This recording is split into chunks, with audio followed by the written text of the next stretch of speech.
Good morning, good evening, good afternoon, wherever you're listening to this from. My name is Alan, and I am now one of the co-hosts of the Digitally Downloaded podcast, digitally uploaded. With me this week is the editor-in-chief of the site, Matt Sainsbury. Say hello, Matt.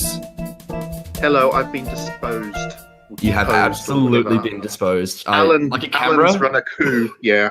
It's been a coup. It's been very bloody. There's been gore everywhere through the digitally downloaded offices today. This week, yeah.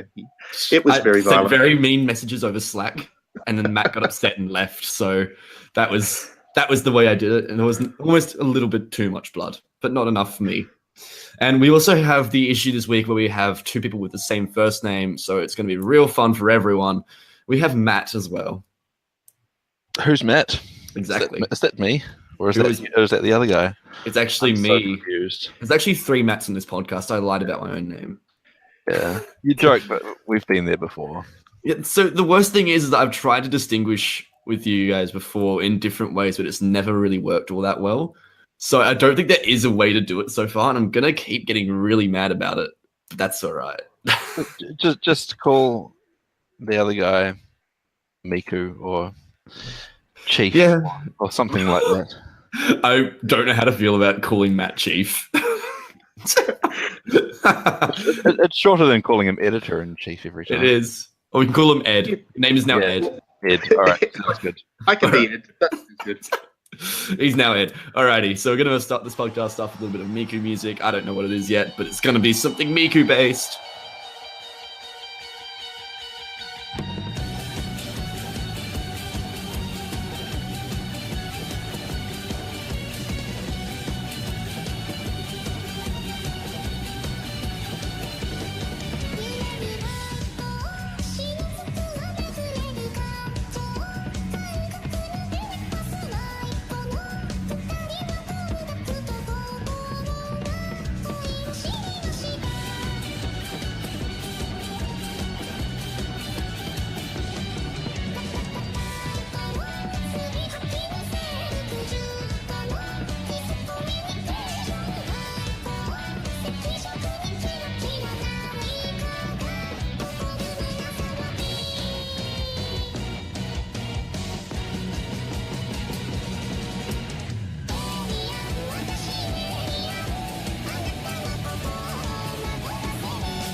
Welcome back, everybody. Okay, so Games of May. It's already, 5 months into the year. Jesus, it's going fast. It's not okay. And it's not good at all. And May is going to come and go, and you're going to end up with a whole crap load of games on your backlog because it's going to be a busy month, which is good and bad, I guess. Good if you like games, bad if you like finishing them. Okay, so let's have a look at what's coming out on the PS4. First up, City of Brass comes out on May 4, and that's a really neat looking game. It's a roguelike first-person shooter thing by an Aussie development team that's actually set in the kind of Arabian Nights world and fantasy, and that's looking really great. I can't wait for that. We've got Conan Exiles coming out on May 8, which looks neat. Same day comes Mega Dimension Neptunia VIIR, which is Mega Dimension Neptunia plus VR, but not necessarily to have VR if you don't have a VR unit, which is very confusing, but yeah, it's good.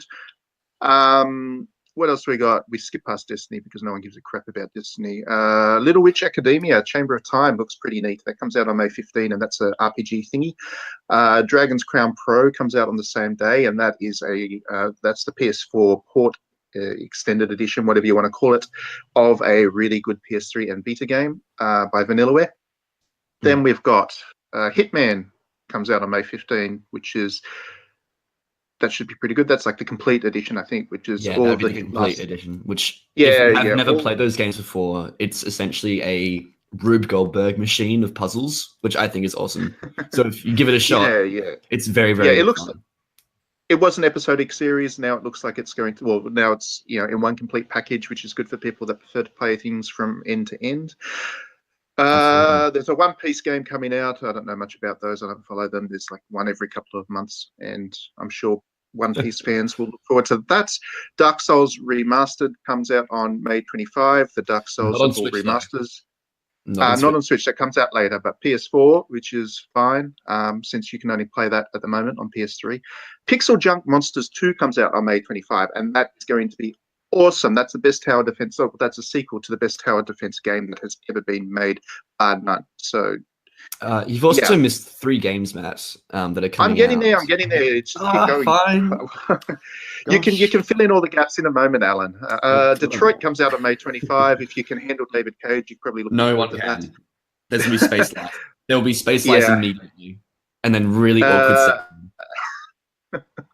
In that order. May 29 brings us a new Harvest Moon. Harvest Moon Light of Hope, and everybody loves Harvest Moon, so that's good. May 29 also brings us Street Fighter 30th Anniversary Collection and Sega Genesis Classics for retro gamers. Right, now Switch, and then Alan will fill in all the gaps. Switch, we have nothing at the start of the month. Well, there's lots of indie stuff, and ports, but the first big one for the month comes out on May 4, which is Donkey Kong Country Tropical Freeze, which is great. I shouldn't say that because I'm under embargo, but it will be great. There you go. I think the game's been released on the Wii U already. I think we can safely say that the game's pretty flipping all right. And yeah, but Nintendo's pretty strict about these things, so okay, I haven't reviewed it yet. Yeah, exactly. Hyrule Warriors comes out on May 18, and well, I'm not under embargo yet because I haven't got a review copy, but that game is great, or will be great, and on the Switch it'll be great too. Little Nightmares also comes out on May 18. That's a really cool puzzle gothic Tim Burton thing. It's a real fun game. Yeah, it's great. And then there's a whole bunch of stuff that comes out that's also on PS3, such as the Harvest Moon and the Street Fighter Collection. And that month finishes off for the Switch with a port of Yonder, which is the otherwise known as the Go on Adventures with Your Gruffle game, which is great. Gruffle's been a cow thing, but in Yonder they're really cute. It sounds like someone sneezing.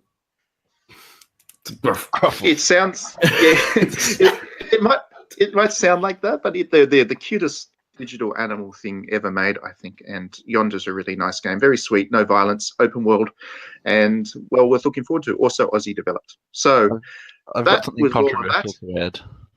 Matt's got something controversial. I love Yonder very, very much. It's a very good game, but I don't see the appeal of Gruffles. There, I said it. Matt, podcast is done. Goodbye, everyone. Have a good evening. Whatever. Mic drop. It's over. It's over. Matt, I bet you're one of those red panda guys, or foxes, or whatever they are. Yes. From Yonder. Yeah, that's right. You're one of those people. I like. Wow. Anyway, suddenly got very intense, angry for almost no reason. I will protect my Gruffles to the death. Alan, what have I missed? Hi, what have you missed? Well, there's a big old game that has a great soundtrack, and there's actually 2 games before it that also have great soundtracks, and they're making a couple of dancing games over them. What could they be? Well, glad you asked, other me.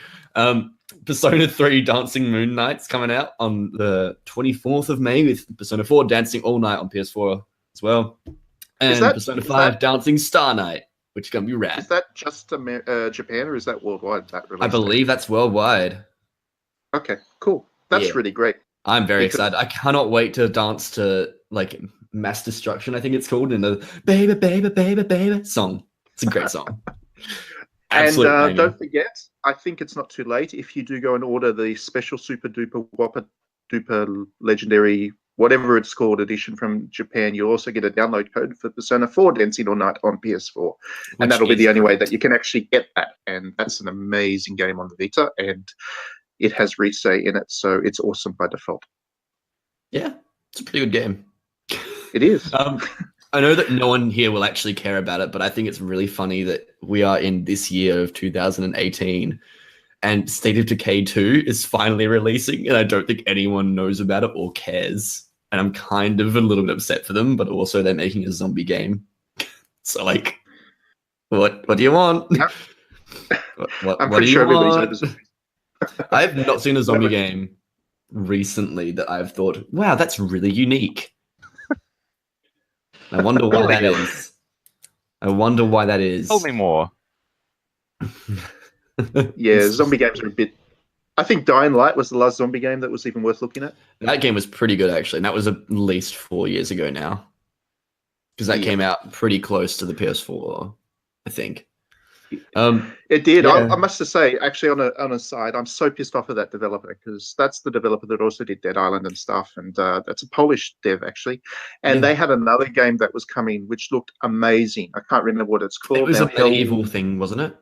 Yeah, it looked like Heretic or Hexen. You know, those old first-person shooters. And it was like in these gothic castles and Painkiller. You know, those kinds of gothic castles and zombies and not zombies, sorry, skeletons and dark cloak wizards and all that kind of stuff, and it would have been amazing, but then they canned it. Yeah. Bastards. Yeah, how could they? How dare they? How dare they cancel a project? Too busy working on zombies. Zombies. Yeah, So I was going to say something else about that, but I didn't. This is actually a PG podcast, Matt. We're not allowed to say things like that anymore. I was very good at catching myself under the new lordship of Alan. Yeah, podcast master. This is a new rule: no swearing. PG podcast. Yeah, there is. This is a Christian podcast. Thank you very much. Podcast PG. So, Matt, what are you looking forward to next month? I am looking forward to a couple of games that you forgot to mention because that's, I guess, just what you do now. So one game is Pillars of Eternity 2, which comes out, I think it's quite early in May on PC. And after the first game being as good as it was, I'm very much looking forward to it, to the point that I'll play it on PC, even though I prefer not to play games on PC when I can avoid it. Well, you're doing that wrong. You're doing that wrong, Matt, because it comes out on Switch later this year. That's why I left it off the list. I'm going to talk about it when it comes out on the Switch, because I've always wanted, Baldur's Gate stuff on my handhelds. And no, it's coming to Switch. That'll be a good game for Switch, actually. It is. Yes, it is coming to Switch. And it hasn't actually been announced for PS4 yet, which is hilarious. It's PC and Switch only at this stage. Oh. No, not yet. Oh, maybe I'm getting confused with one of the other games of that style. That other one that I keep forgetting the name of it. Came out on PC last year. Anyway, so there's that, and there is Super Mega Baseball 2 comes out on the first. Also, on the first. There you go. Which is, if the 2 didn't give it away, it's a sequel to a game called Super Mega Baseball, which is probably one of the best sports games ever made. Better than Mario Strikers. What is it better than Mario Strikers? I haven't played that, so maybe I'm not qualified to call it the best sports game ever made. I didn't hear what Matt said.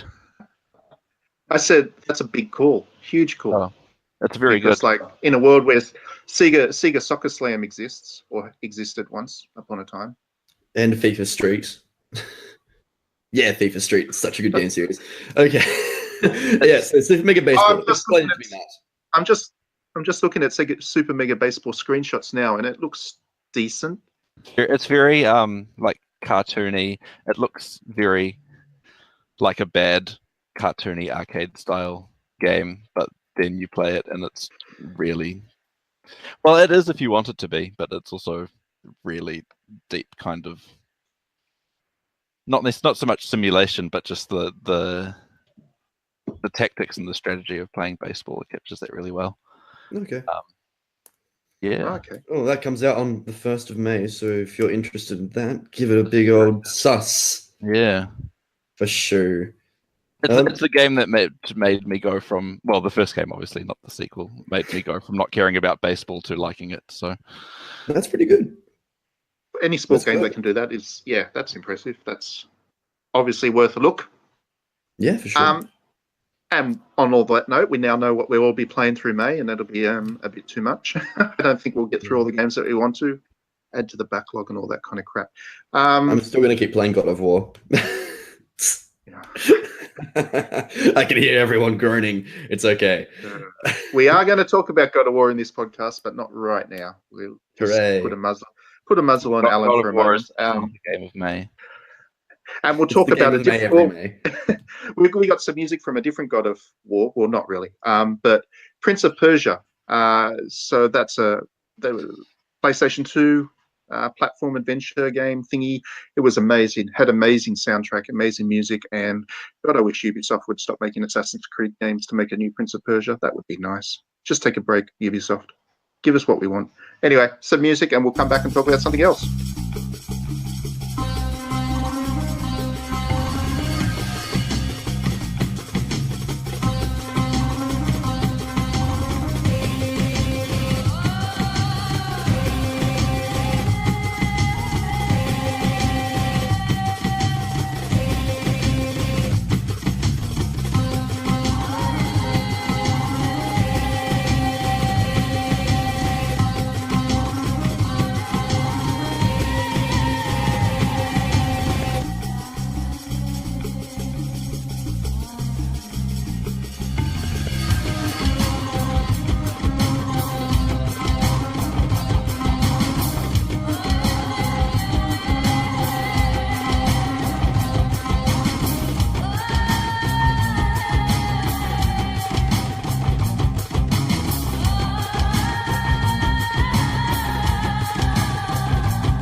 And welcome back, everyone. Alrighty, so we've had a bit of an interesting week, and we've been talking a lot on the DDNet Snack about what makes a game cinematic.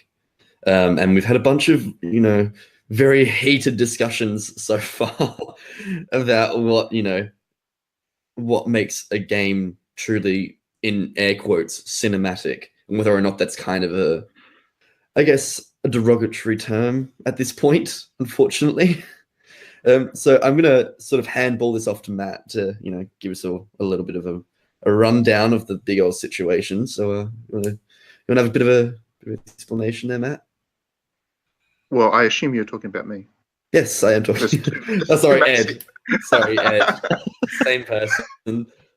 Well, I mean, it was kind of one of the interesting things about cinematics in video games is the way they've kind of transitioned. So a couple of generations ago, you had people like Kojima doing cinematic cutscenes or cinematic games that had like 45-minute cutscenes that you're forced to sit there and watch, and they weren't particularly interesting. I hate Kojima.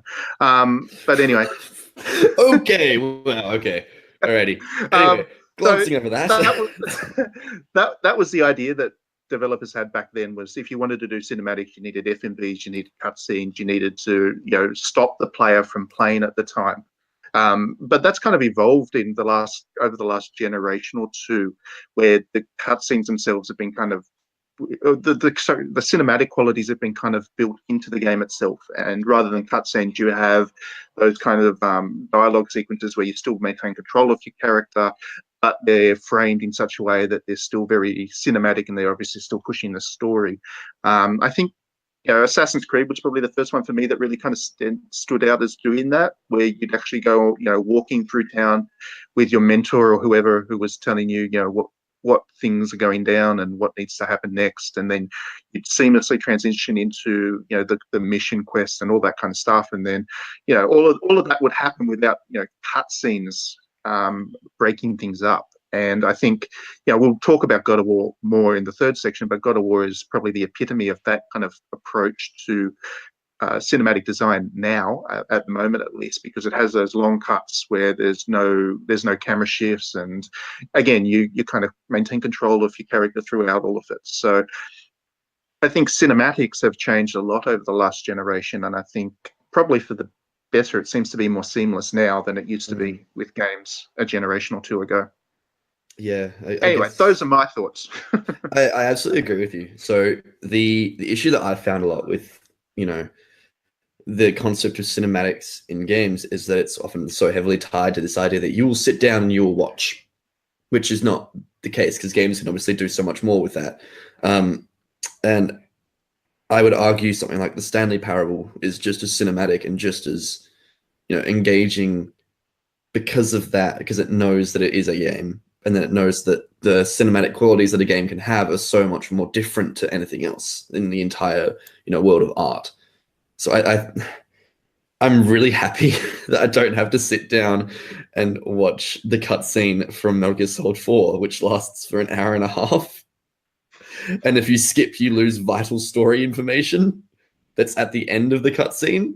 So I'm very, very happy that that sort of thing is no longer really a problem. And I honestly think that the more that we see of people experimenting with what games can do with involving the player, the more that we'll actually get into more interesting stuff.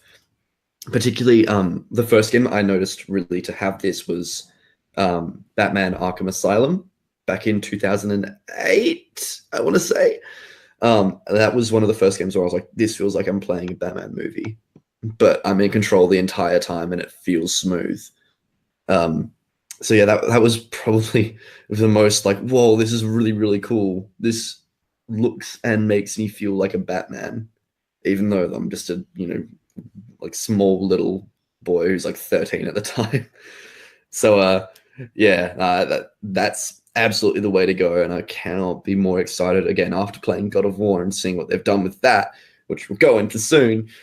It feels like it's actually moving onwards towards a greater point of view, which is fantastic. And yeah, I'm very chuffed about the entire situation. It looks great so far. It's interesting how it's interesting how fluid people's understanding of what cinematic is, or how poorly defined I think it is within the context of video games. Because one thing, you look at something like Persona 5, for example, no one really calls Persona 5 cinematic, and yet it has a very complex narrative. It's got all those cutscenes which we used to attribute to being cinematic and all of that kind of stuff, but nobody really calls it cinematic. So that's one of the good point, actually. Yeah. One of the things I find really interesting about the games industry is this use of the word cinematic. I mean, what does that actually mean?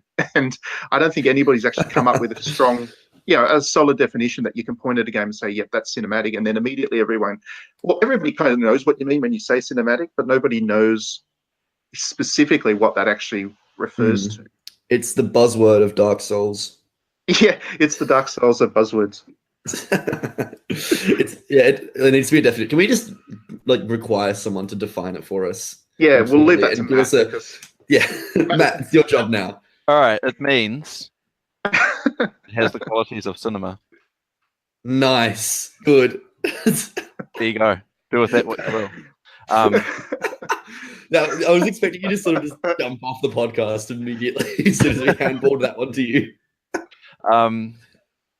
that's something I thought about a lot. Actually, I never come up with any kind of satisfying answer other than having the qualities of cinema, whatever that means. I think there was a time, and this still carries on a lot, where people thought it meant has lots of cutscenes, and that, as you pointed out, Alan, is not necessarily the case, because a lot of very cinematic games don't have lots of cutscenes. And that's a good thing, broadly speaking. I don't think that retaining control of your character is necessarily always a good thing, and I can think of lots of games that have had that kind of thing where, well, instead of cutscenes, we'll just have characters talking at one another while you control your character and walk around in circles. Games like some of the, I think, Grand Theft Auto games did that a lot. And to me, that having control of your character, there's nothing to be gained from it. And when you don't have that kind of traditional style of cutscene, you lose a lot of the benefit of controlled camera work and that sort of stuff. And so I think there's a balance there, and there's still a place for that style of cutscene. And Yakuza 6 would be a very good recent example where, like, the first hour maybe of the game, you can just put your controller down except for like one 30-second tutorial fight. The rest of it is just cutscenes where you have no control, and at the same time they are very interesting and well directed and well put together, that it almost didn't feel like I was sitting there going, oh, I wish this cutscene would end so I could get on to playing the game. It just felt like a necessary part of the game. Yeah, for sure. So what you're saying, Matt, is that Kojima didn't actually direct Yakuza 6? No, I'm saying it was directed by people who have a better understanding. That it was actually film. Interesting, yeah. Yeah. To be real though, having played Yakuza 0 fairly recently, I've not played 6 yet, but that was one of the first games in a long time where I just didn't skip any cutscenes because they were so well directed, they were so well timed and paced and even acted, which is very strange for me to be thinking that, like, as a video game, these are voice actors and the character models are so detailed and so, like, interesting to look at that it feels like a real thing. Like, I'm not going to spoil it, but there's a scene in Yakuza 0 where it's quite dramatic and there's almost a honor killing, and it's one of the hardest things I've ever seen in a game. And it's great. And I remember sitting back and thinking, this has progressed so much since Final Fantasy X, where the camera work is like, look at the breasts. Well, I did. But I know you did, Matt. I'm well aware that you did.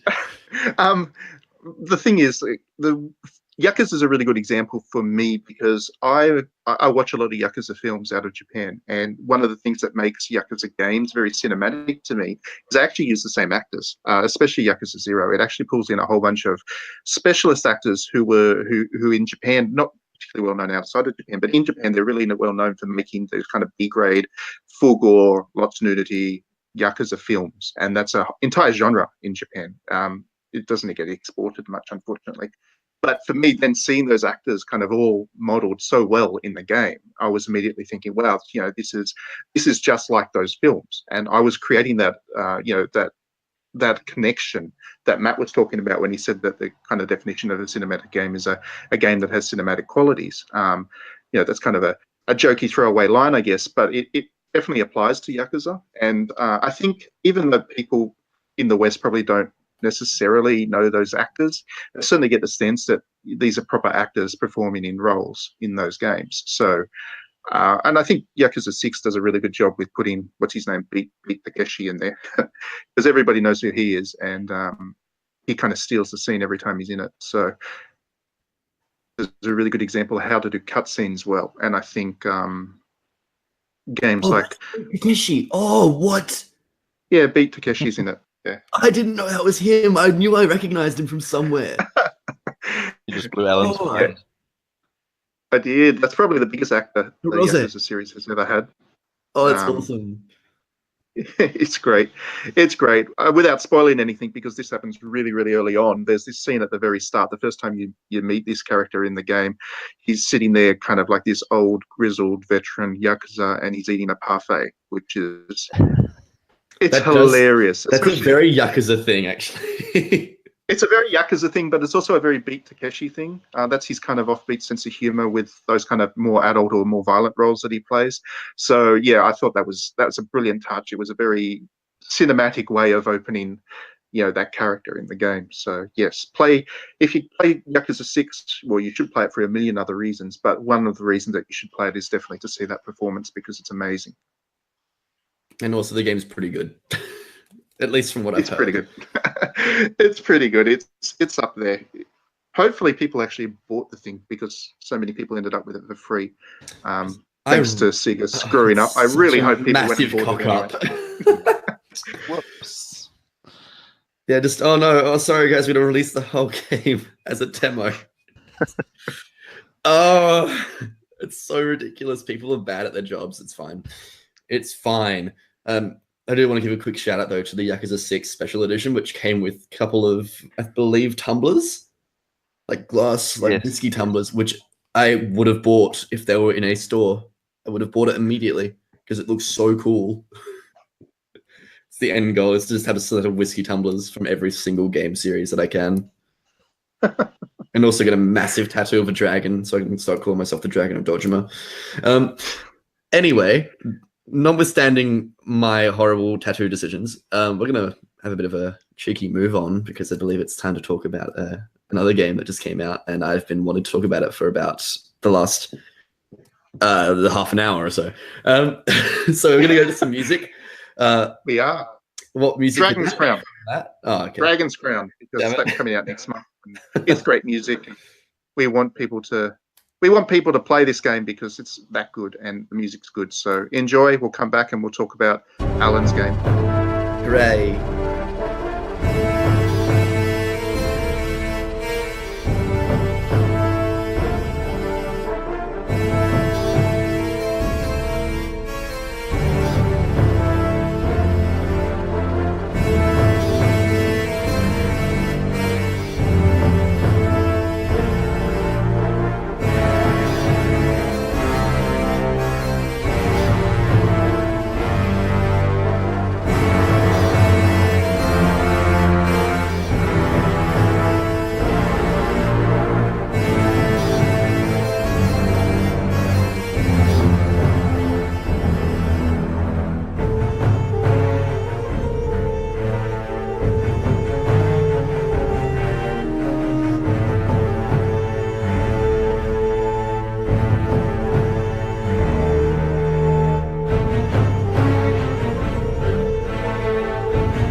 That's my God of War thing.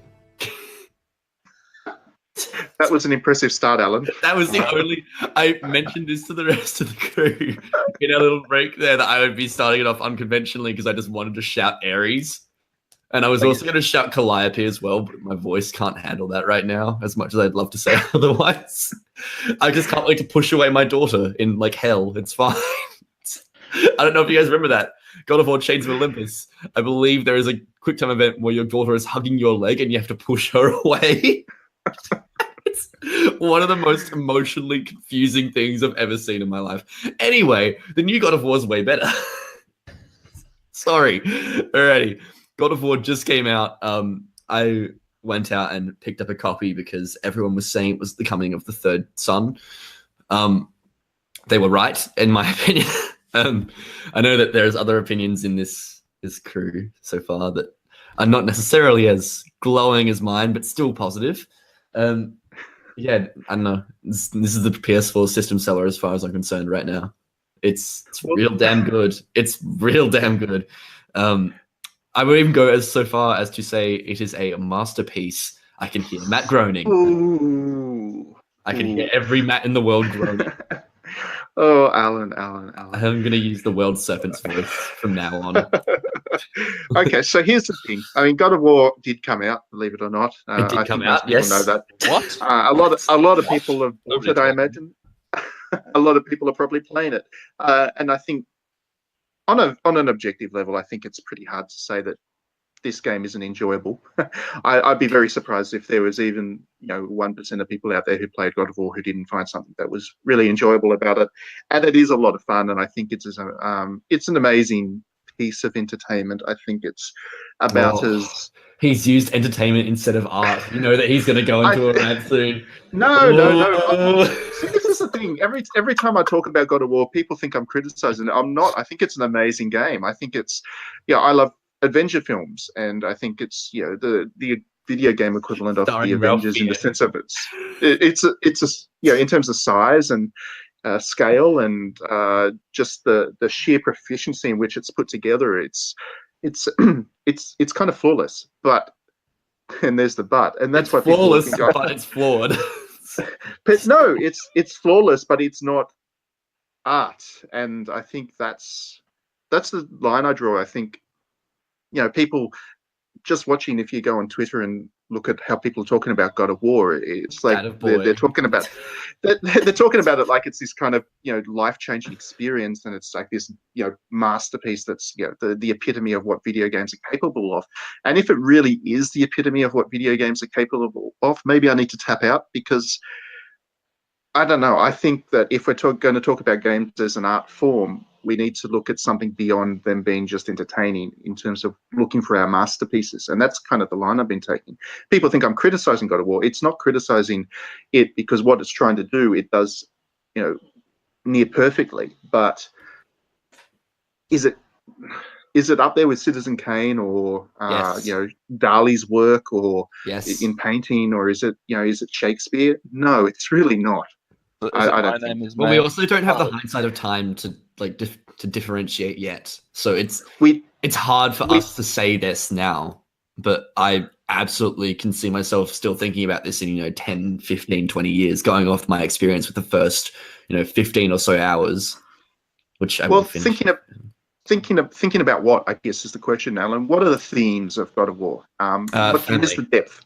Family, absolutely family. It's all about Kratos and family. It's great. And if you have played the prior God of War games, you'll know why that's such a big deal. And there's a very, very quick section, and I know that Matt C has only played the prologue part. I don't care about spoilers, so spoil away. No, I'm going to go and mention a part at that. So there's a part where Atreus, the son, tries to shoot an arrow rather. He doesn't shoot the bow. He just throws the bow at the deer. So he tries to hunt deer, and Kratos tells him, only fire when I say fire. And he doesn't listen. And Kratos runs up and starts shouting in the old God of War style, and then catches himself, takes a breath, and it's only fire when I say fire.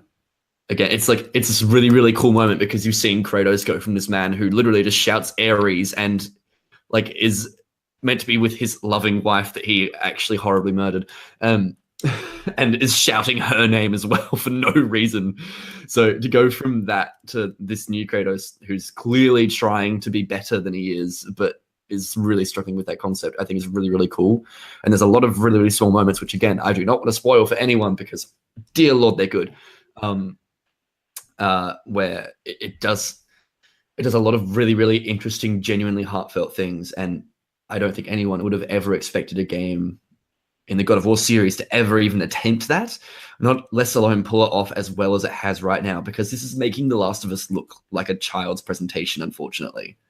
And I think that's incredible for a game that's about, the God of War, to go and do this really in-depth family stuff where I have so much more sympathy for Atreus than any other character in the entire, group of PS4 games at the moment, I guess, just because he is such a realistic, despite being, the son of a god, he's the most realistic, genuine, little boy character who just doesn't he doesn't understand what the reasons for Kratos' actions are. I think it's really, really cool. And at the moment, I'm going to absolutely say that it's one of the coolest things that I've seen recently in gaming.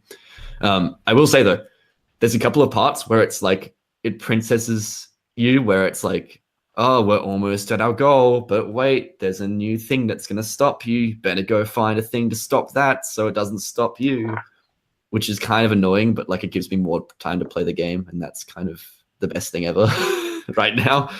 So yeah, I don't know. Game's real damn good. I'd say that it is a masterpiece as far as I'm concerned. I don't know if it'll hold up in the next 5 years, but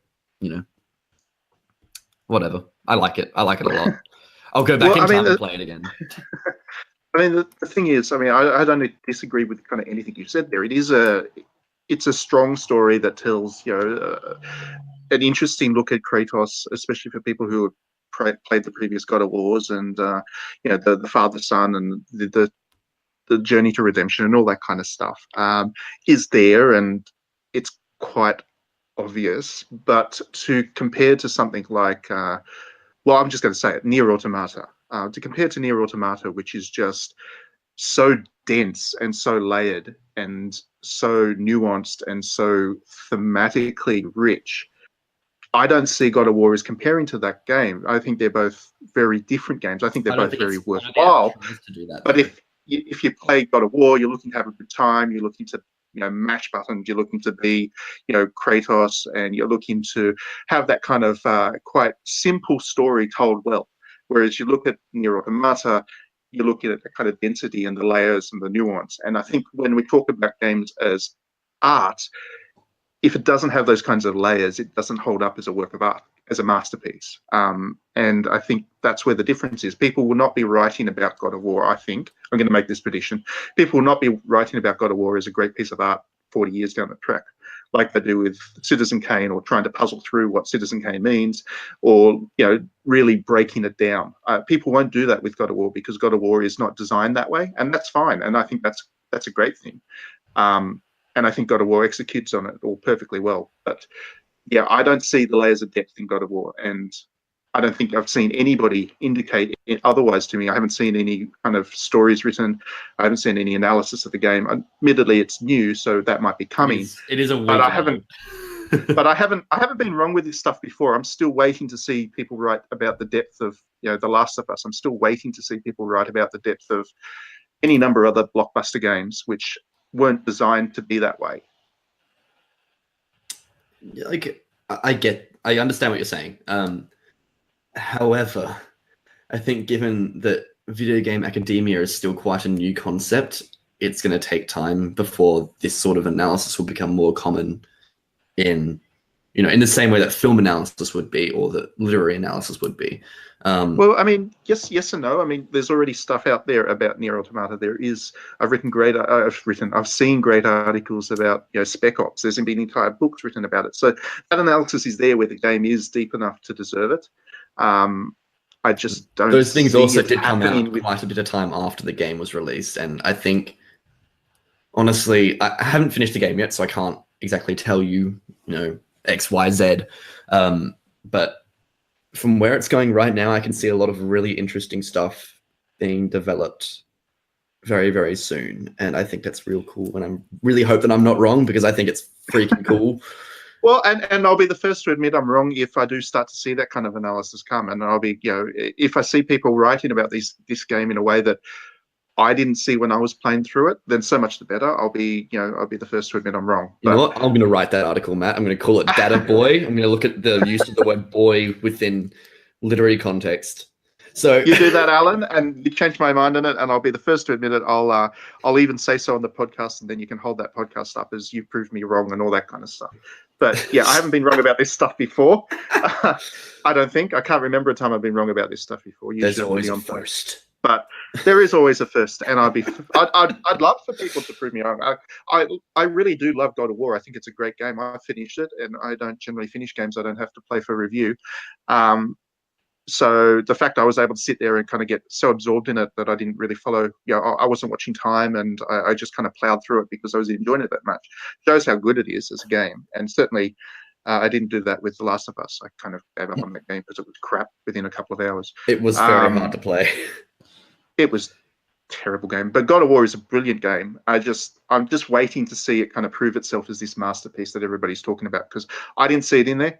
So I'm going to need to see somebody else prove it to me, I guess. Fair. I will also say very, very quickly, I don't know what difficulty you played it on, Matt. I know that Matt's currently playing it on easy, I think. I don't know what difficulty. I didn't play it on easy. I played it. I know Matt's playing it on easy. No, I played it on hard. so Matt has played it on hard. Matt C has played it on easy. I'm playing on hard right now. Would you say that the experience on hard is better, Matt? Yes. Yeah. Like for me, it's that kind of same story as Dark Souls. Jesus, I said Dark Souls. Oh no, no, podcast is over, banned. No. It is for me the same kind of thing as Dark Souls. Dark Souls is better because it's hard, and I feel like God of War is better because that's hard. I think they've done the right thing in putting that easier mode in there, because this game needs to sell 70 billion quadrillion copies in order to make its money back. It was a 5-year development project. Yeah, so they need it to be accessible, which is why there's an easy mode, and that's a good thing.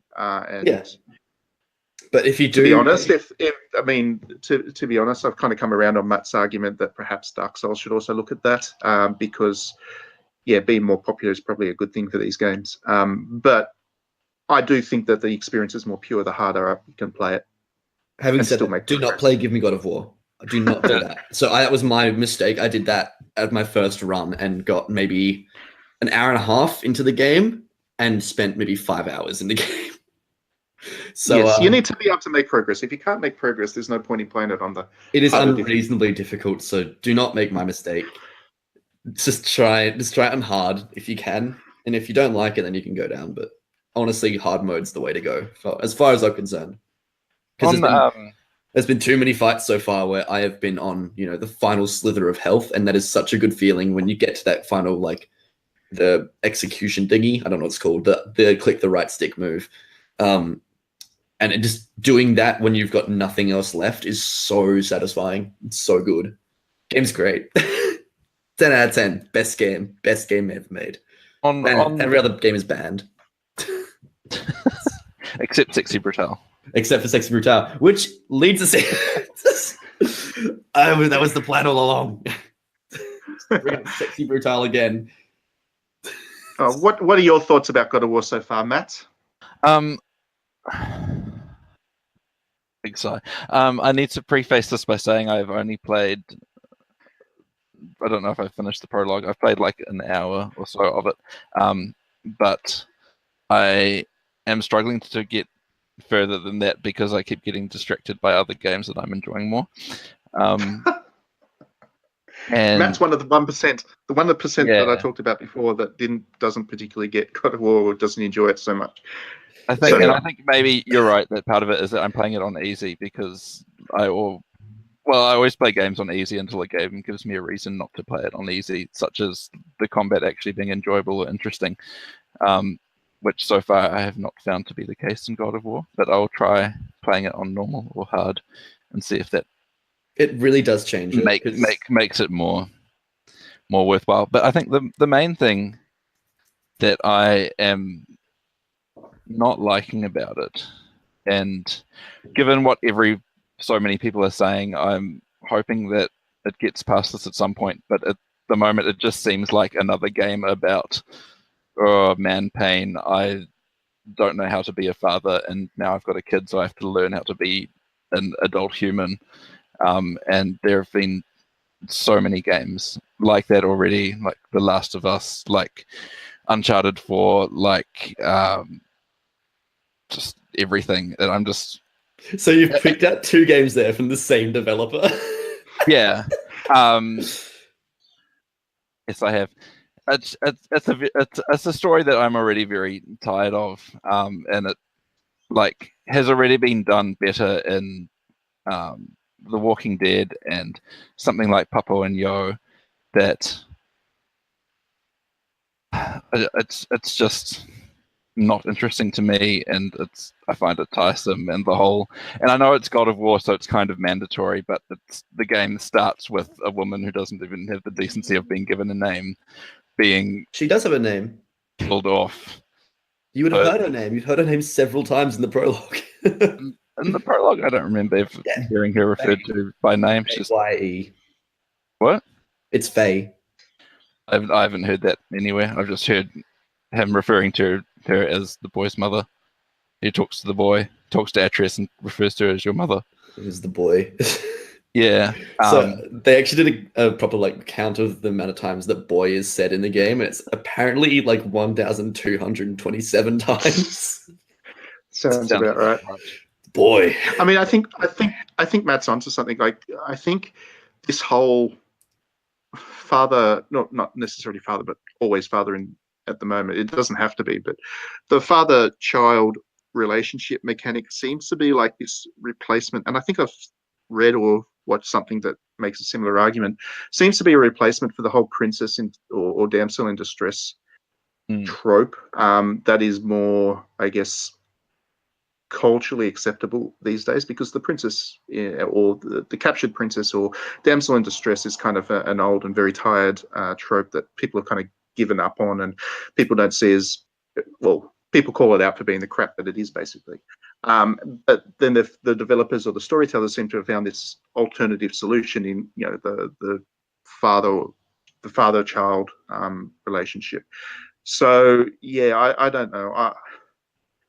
Having played Yakuza 6, which we were talking about before, and seeing the kind of the way that game cleverly works with that father-child dynamic in an interesting and different and subversive manner, it makes it hard to go back to something like God of War. I must admit, I didn't really buy the relationship between the two of them. I was too busy enjoying killing stuff by pressing buttons and enjoying the action. I wasn't completely sold on that father-son thing, especially since mechanically the son is just a weapon. And no, he's more than that. He's also a translator. Well, he's a mechanic. He's treated like a mechanic. I didn't really call it out though. He calls out for him as a mechanic. He's like, "You're only using me because I can read." Yeah, exactly. Stop doing this. Which is really for cool. For all the issues I had with The Last of Us, I did think that what's her name, Ellie, was a more a character beyond the mechanics that she added to the game. Whereas, what's his name, Atreus is his a name tool. Is actually Boy. Yeah. Boy is a tool, and I think the developers are kind of I don't know. I was promised this great story about how the Kratos is trying to become a better father, but really somebody should have just called kind of child support on him at the start. Yeah, and that's the thing. With the way everyone's talking about it, I hope that I'm proven wrong and it does grow into something that I can appreciate more. But in the very early stages, I'm not seeing it, and then that makes it hard for me to care enough to keep playing when I could play something like Chusotsu.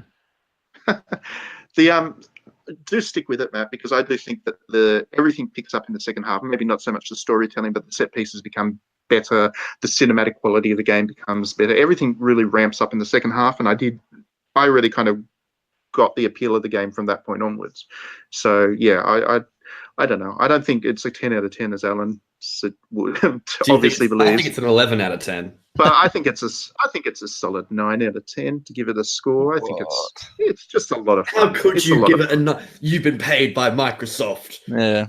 Oh, I wasn't saying it's not a 9 out of 10. I'm just surprised to hear. I mean, it's not Horizon. Horizon's a blockbuster. A 9 out of 10 is very high praise. Hey, So I'm the guy that gives everything. Being owned by Microsoft now, so we're going to give Gears of War 4 an 11.5 and God of War a -1 because it has the same same 3 letters. It's illegal. Game's bad. 10 out of 10 bad game. No, for me, God of War is everything that Horizon should have been. And I regret giving Horizon a 7 out of 10 or whatever I gave it because it's so much worse than that. It's a terrible game. I can't stand it. But I think God of War is a game I'll be able to replay. I think it's very enjoyable. I think it's everything that Sony wants from its AAA blockbuster stuff, and good on them. Now It's also a Metroidvania. let's bring on Dreams. Let's bring on a PS4 game I care about now. Exclusive. Agony.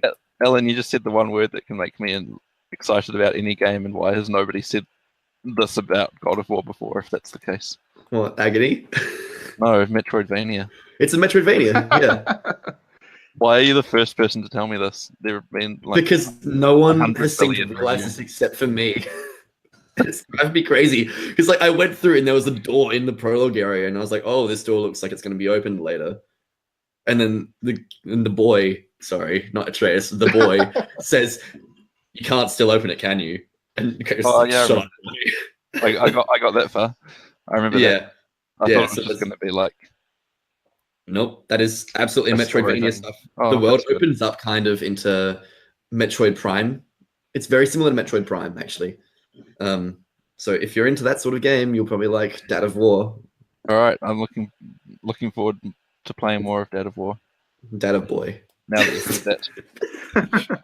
Alrighty. And on that note, I will say that one thing that I don't think anybody who is even remotely rational could say is God of War could say it doesn't, but God of War has amazing music. It's an amazing soundtrack. It's real good. It's very cinematic. And what does that mean? It means it's probably played by about 100 different musicians. They're fully orchestrated, of course, and very epic in feel, very powerful, very suitable, I guess, to Dad of War and all of that. So we'll finish the podcast off this week with some music from God of War. Enjoy, and thanks for listening, and we will be back next week. Ares.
somebody says Ares. I think Aerie, as in Final Fantasy VII. And yeah, but Ares though. My favorite quote from every single game is just shouting Ares in the exact same way over and over again. It's perfect.